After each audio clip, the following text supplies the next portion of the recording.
I was in the middle of hosting an important international meeting when my younger brother's sudden call interrupted me. On the other end, his voice was low and trembling. "Matt, someone took my spot for the exchange student program." I rushed to his school right away, only to find him cornered in an office, his eyes slightly red. A cocky-looking boy was pointing at Tim's nose, his face full of arrogance. "You want to compete with me? I'm the heir of the Smiths in Ardenford. My mom just donated an entire lab building to the school. Who do you think you are?" Even the teacher nearby spoke up in support of him. "Timothy, the Smiths are one of our school's major benefactors. You'd better be sensible and not cause any trouble." I was about to step forward and confront them when those words, "the Smiths in Ardenford," made me stop cold. The Smiths in Ardenford? Since when did my mom have a third son besides me and my brother, Timothy? I immediately dialed her number, a cold laugh slipping from my lips. "Mom, when did you have another son behind Dad's back? What nonsense are you talking about?" On the other end of the line, my mom, Christine Smith, sounded both exasperated and amused by the accusation. "Matthew, are you teasing me again? In this life, I've only ever had you and your brother. How could there possibly be another son?" Hearing the certainty in her voice, the doubt in my heart quickly dissolved. Of course, my mother was famous in all of Ardenford's high society as the model wife and perfect mother. Her gentle devotion to my father,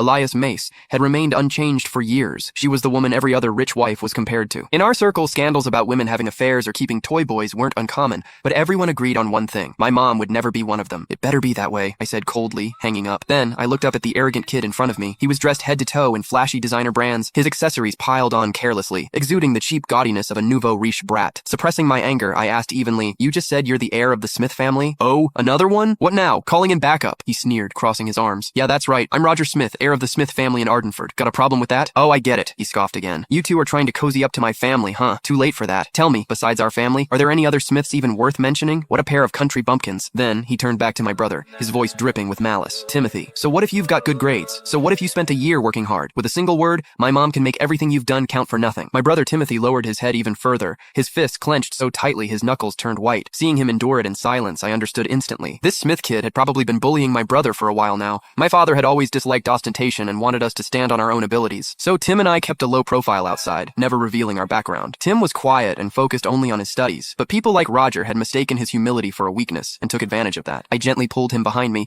and turned my cold gaze back to Roger. "As far as I know, all the paperwork and approvals for the exchange program have already gone through. Replacing someone at the last minute isn't exactly by the rules, is it?" "Rules?" Roger let out a mocking laugh. With a smug grin, he pulled a stack of documents from his bag and waved them in front of me. "You mean these? Timothy's application documents? Sorry, never made it to the office. I held onto them myself." Roger smiled brightly, but the words that came out of his mouth were vicious. "So you see, the final list the school submitted only had one name from start to finish. Mine, Roger Smith. No matter how well prepared he was, what good would it do him?" As soon as he finished, he tore in half, right in front of me, the stack of documents Timothy had poured countless days and nights of effort into. "Matt!" Timothy's voice cracked as he shouted, his eyes instantly reddening. I watched those papers scatter to the ground, fury blazing through me in an instant. I'd seen shameless people before, but never anyone this brazenly shameless. "You!" My blood surged, the veins at my temples. Click the link in my bio to get the full story for free.